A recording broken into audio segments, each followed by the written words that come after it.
मैं युवाओं की आवाज, किसानों की आवाज, हरियाणा का भविष्य, देश का भविष्य भाई दीपेंद्र हुड्डा जी को मैं निवेदन करना चाहता हूं कि हमारे परिवार को संबोधित करे। भाई दीपेंद्र हुड्डा और हरीश का भाई राम राम साहब, उनके लिए आप और हम सब पहुंचे हैं आज यहाँ पे। और जो सिर्फ बढ़ता बाइतू का जो ये नारा लेके इस चुनाव में आपके बीच में आशीर्वाद ले रहे हैं, वो मैं कहना चाहता हूं। और उस बात को आप तो बढ़ता राजस्थान ये आशीर्वाद देगा, बढ़ता बाइतू में हमारे भाई जिनकी तरफ पूरे देश की कांग्रेस कमेटी, पूरे देश की कांग्रेस पार्टी, पूरा राजस्थान, पूरे राजस्थान के 36 कौम, किसान और गरीब उनकी तरफ देख रहा है, जिन्होंने अपने संघर्ष से, अपनी ईमानदारी से एक ऐसा स्थान बनाया है। किसी भी राष्ट्रीय पार्टी में इस तरह का स्थान बनाना आसान नहीं होता। एक ऐसा स्थान बनाया है, राहुल जी की बात अभी की गई, राहुल जी से लेकर और पूरी देश की कांग्रेस पार्टी जिनको विश्वास के साथ देखती है, राजस्थान के भविष्य के रूप में जिनकी तरफ देखती है। और आप अंदाजा लगा सकते हैं,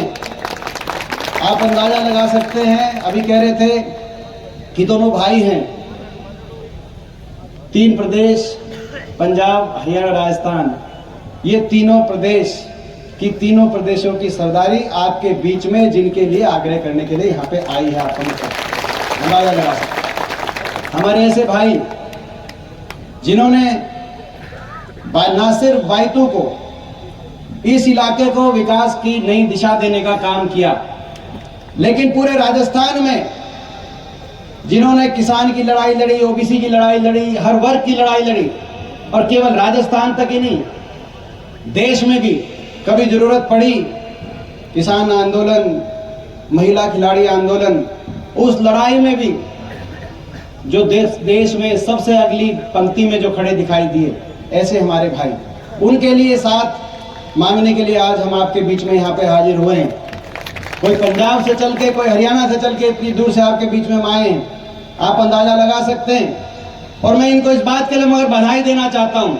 पिछली बार जब मैं आया था, हरीश जी, आप मेरे भाई, आपको याद हो बटाड़ू में सभा थी, आप में से बहुत उस सभा में हो गए। जो कौन कौन था, एक बार हाथ खड़े करके बताना आप में से। बहुत से लोग पिछली बार जब हम आए थे तो हाजिरी भी इससे आधी थी, अंदर सभा थी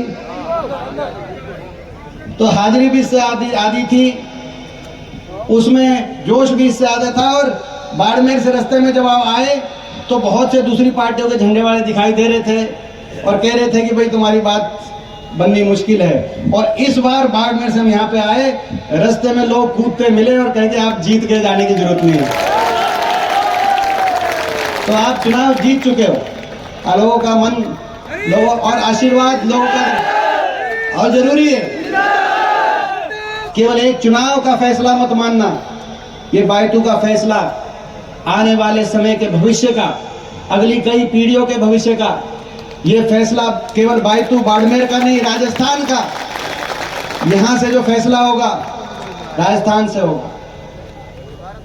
मुझे बड़ा, मैं देखता हूं एक आरएलपी नाम की पार्टी, मैं पहले थोड़ा उस पर बोल दूं और फिर बीजेपी भी ठीक बात है ना। आरएलपी नाम की पार्टी, हनुमान बेनीवाल जी इस बार लोकसभा के सदस्य थे। हम भी पिछले 20 साल से देश की सबसे बड़ी पंचायत के सदस्य के रूप में हमें भी लोगों का आशीर्वाद मिला।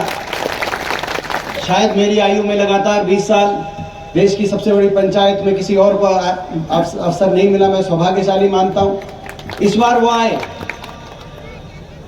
मैंने देखा, मुझे समझ में नहीं आया कि उनकी लड़ाई क्या है, वो किससे लड़ रहे हैं। वो अपनों से ही लड़ते हैं, अपनों के खिलाफ बोलते हैं। कभी उनके भाषण आते हैं, कभी मदेरणा साहब के खिलाफ बोल रहे हैं, वो तो स्वर्ग में है।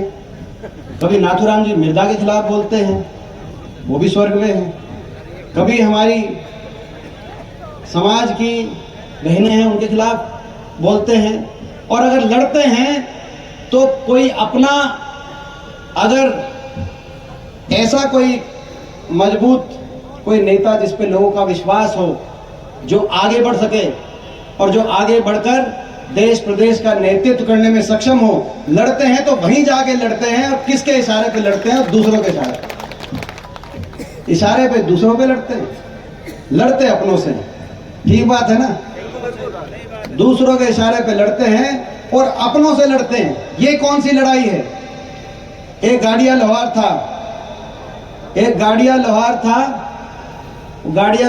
एक पेड़ के नीचे बैठ गया, छाया, फल भी खाए, छाया भी। उसके बाद उसने कुल्हाड़ा निकाला। जब कुल्हाड़ा निकाला तो पेड़ ने कहा, इस कुल्हाड़े का क्या करोगे? बोला, इस कुल्हाड़े से काटूंगा। तो पेड़ हंसने लगा, तो भाई मैं तेरे बस का नहीं हूं, इस कुल्हाड़े से तो नहीं काट सकते। फिर उसको तराशने लगे, बोला कितना ही तराश लो। फिर पेड़ में से एक लकड़ी तोड़ी और बिट्टा, हम बिट्टा बोलते हैं हरियाणवी में। लोहार ने कहा कि भाई अब क्यों रोया? बोला मैं तेरे काबू का नहीं था, मगर जब कोई मेरा अपना तेरे कुल्हाड़े में जाके फिट हो गया, तो भाई ये जो लोग इशारे किसी और के होते हैं, लड़ते अपनों से हैं, ये लोग समाज का, राजस्थान का भला नहीं कर सकते। इस बात को आपको समझने की जरूरत है।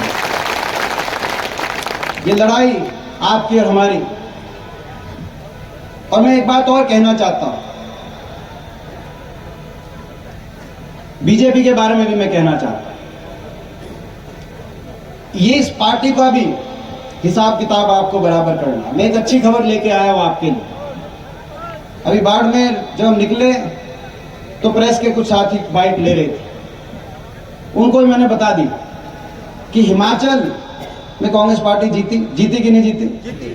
भाई हिमाचल और कर्नाटक तो झांकी है, पूरी पिक्चर तेलंगाना, छत्तीसगढ़, मध्य प्रदेश और राजस्थान में दिखाना बाकी है।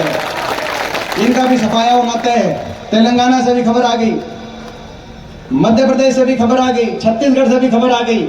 और राजस्थान में जो मुकाबले की बातें कह रहे थे कि भाई बाकी जगह तो बीजेपी साफ है, लेकिन राजस्थान के अंदर मुकाबला कर रहे हैं। राजस्थान बता दूं, हरियाणा से भी यही खबर लेके आ रहा हूं। हरियाणा में बीजेपी की खट्टर सरकार जारी है और हुड्डा साहब के नेतृत्व में हरियाणा में कांग्रेस पार्टी की सरकार आ रही है। 6 महीने बाद वहां भी सरकार बनाएंगे। और ये कांग्रेस पार्टी है जिसने मौका दिया, किसान के बेटे के हाथ में कलम दी।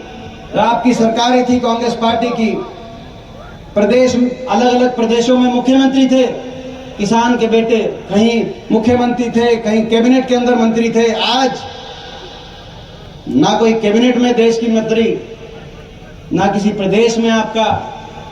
अगर नहीं समझोगे तो इतिहास माफ नहीं करेगा। इतिहास के पन्नों से मैं कोई नाम लेने वाला भी नहीं होगा। और अपनों को और परायों को और अपने दुश्मनों को, जो अपनों का नुकसान करना चाहें, उनकी नीयत को आपको समझना पड़ेगा कि नहीं समझना पड़ेगा। और ये बीजेपी बड़े वायदों के साथ ये पार्टी आई, 2 करोड़ रोजगार देंगे, 15 लाख बैंक खाते में आएंगे, काला धन लाएंगे, अच्छे दिन लाएंगे, किसान की आमदनी दुगनी कराएंगे, डीजल पेट्रोल रसोई गैस सस्ता दिलाएंगे, महंगाई कम कराएंगे। बहुत वायदे किए और एक नया कुछ करके दिखाएंगे। बाकी तो कोई वायदा पूरा किया नहीं, मगर एक चीज जरूर करी, कुछ नया करके दिखाया। क्या करके दिखाया? 75 साल में देश में राजस्थान में नहीं, देश में डीजल पेट्रोल रसोई गैस का सिलेंडर इतना महंगा नहीं हुआ जितना बीजेपी की सरकार। 75 साल में देश में इतनी बेरोजगारी नहीं हुई जितना बीजेपी की सरकार में। 75 साल में देश की फौज, पक्की भर्ती की जगह कच्ची भर्ती नहीं निकली फौज में जितना बीजेपी की सरकार में। 75 साल में गरीब अमीर में इतना अंतर नहीं हुआ जितना इनकी सरकार में। बड़े बैंकों का पैसा बड़े उद्योगपतियों का माफ नहीं हुआ जैसा इनकी सरकार में। 75 साल में भाई को भाई से नहीं उलझाया गया कहीं धर्म के नाम पे। और हरियाणा जैसे प्रदेश में जाट गैर जाट का नारा देकर बीजेपी ने नारा दिया। मैं बताना चाहता हूं आप अपने बड़े बुजुर्गों को, इस देश में सभी कौम सभी धर्म बराबर की संतान हैं, मगर हरियाणा जैसे प्रदेश में नारे दिए। 75 साल में भाई को भाई से नहीं उलझाया गया, जैसा इनकी सरकार में। और 75 साल में झूठ भी इतना नहीं बोला गया जितना इनकी सरकार में। 75 साल में अहंकार भी सत्ता में नहीं हुआ इतना जितना इनकी सरकार में। इसीलिए बीजेपी को भगाना होगा और राहुल गांधी जी के नेतृत्व में देश में भी कांग्रेस पार्टी को लाना होगा। हम तैयार हरियाणा में, आप राजस्थान में भी साथ दो। अभी कह रहे थे चन्नी जी कि भाई फौज में सबसे ज्यादा भाई पंजाब और राजस्थान, आप बीच में भूल जाते हो, हम छोटे भाई हैं, हरियाणा वालों को बीच में भूल जाते हो। नारा था जय जवान जय किसान, और हरियाणा में हम नारा देते थे जय जवान जय किसान जय पहलवान। मगर नारा बदल दिया इन्होंने, ना जय जवान छोड़ा, अग्निवीर योजना ले आए। फौज में जब भर्ती हो जाती है, रिश्ता देखने को जाता है तो पूछते हैं पक्की वाली फौज में है या 3 साल के बाद 4 साल के बाद बिना पेंशन के हमारे सर पे आके बैठेगा। ये बात है ना जय जवान छोड़ा ना जय किसान। किसान आंदोलन हुआ, 750 किसानों के शव उठे।